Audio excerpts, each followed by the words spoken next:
KMP से generator की on off screen चोरी। केएमपी पर फिर छाया अंधेरा।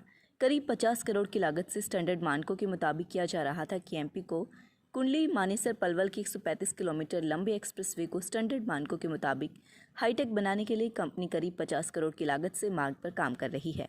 इसी चरण में मार्ग पर रोशनी के प्रबंध किए गए थे, जिसके तहत कई स्थानों पर ऑन ऑफ स्विच स्क्रीन लगाई गई थी ताकि केएमपी पर रात्रि के समय लाइटों से रोशनी की जा सके।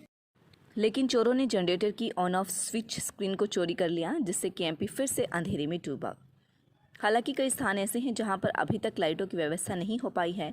केएमपी पर प्रकाश की व्यवस्था देखने वाली कंपनी क्राउन एंटरप्राइजेस की तरफ से चोरी का मामला दर्ज करवाया गया है। कंपनी के एचआर राहत ने दी शिकायत में कहा कि उनकी तरफ से केएमपी पर प्रकाश की व्यवस्था करने के लिए जनरेटर लगाई गई हैं। पेट्रोलिंग के दौरान उन्होंने पाया कि केएमपी पर उनकी तरफ से जो जनरेटर लगाया गया था उसकी ऑन ऑफ स्क्रीन की कोई चोरी कर ले गया है, जिसकी कीमत करीब 40,000 रुपये की है। शिकायत पर पुलिस ने मामला दर्ज कर जांच शुरू कर दी है। भारतीय किसान यूनियन की बैठक 20 को, चक्का जाम के समर्थन में लिया फैसला। शहरी गांव की बड़ी चौपाल में बुधवार को भारतीय किसान यूनियन की स्थानीय इकाई की तरफ से बैठक कर आसपास के ग्रामीणों को 20 सितंबर को प्रदेश में किए जाने वाले चक्का जाम में हिस्सेदारी दर्ज करने की अपील की गई है।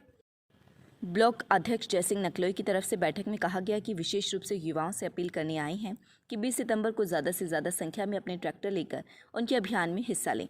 उन्होंने किसानों पर पिपली में हुए लाठीचार्ज की निंदा करते हुए कहा कि कृषि के तीनों अध्यादेशों के खिलाफ 20 सितंबर को हरियाणा में चक्का जाम का आह्वान किया गया है, जिसमें खरखुदा क्षेत्र से भी ज़्यादा से ज़्यादा लोगों की भागीदारी दर्ज होनी चाहिए।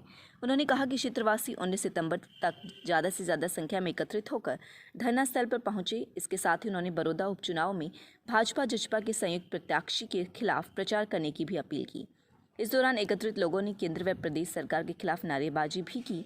इस दौरान मंडी आढ़ती एसोसिएशन प्रधान नरेश दहिया, अशोक झरोट, नंबरदार बलवान कृष्ण सिसाना, पूर्व सरपंच बीरबल, आनंद नकलोई, मनोज, पूर्व सरपंच जगदीश व पप्पल सहरी आदि मौजूद रहे। 25 साल एक ही स्कूल में क्लर्क रही अनीता का ऑनलाइन पॉलिसी में हुआ तबादला, स्कूल ने स्वागत कर दी विदाई। खरखुदा की राजकीय कन्या वरिष्ठ माध्यमिक विद्यालय में पिछले 25 वर्ष से लगातार क्लर्क पद पर सेवाएं देने की वाली अनीता का ऑनलाइन ट्रांसफर पॉलिसी के तहत खरखुदा के गांव रोहना में स्थित राजकीय कन्या वरिष्ठ माध्यमिक विद्यालय में ट्रांसफर हुआ है। स्कूल स्टाफ से उनके कुशल व्यवहार एवं सकारात्मक रवैये के मद्देनजर बखूबी अपनी सेवाएं देने पर सोशल डिस्टेंस मेंटेन करते हुए मिनी समारोह आयोजित कर सम्मान स्वरूप विदाई दी। इस मौके पर उनके स्थान पर आए सुनील राणा की नई भर्ती के तहत खरखुदा के राजकीय कन्या वरिष्ठ माध्यमिक विद्यालय में ज्वाइनिंग हुई। इस मौके पर प्राचार्य धर्मपाल दहिया ने दोनों को शुभकामनाएं दी।